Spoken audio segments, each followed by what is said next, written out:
আসসালামু আলাইকুম এভরিওয়ান। আমি লাইভে আসছি যে শুধুমাত্র একটা কথা বলার জন্য। ছেলেরা সারাদিন কষ্ট করতে রাজি আছে, কিন্তু রাত্রে যদি পাক করে খেতে হয় বেসালা থাকলে,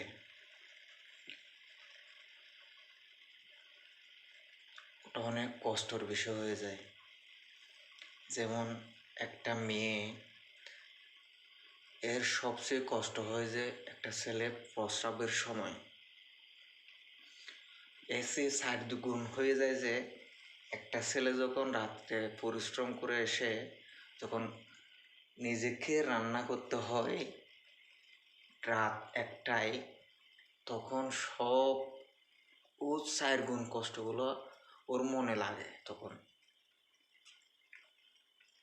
এখন রাত একটা, আমি পাক পাক করতেছি, আমার কেমন জানি লাগতেছে, তাই ভিডিওটা করলাম।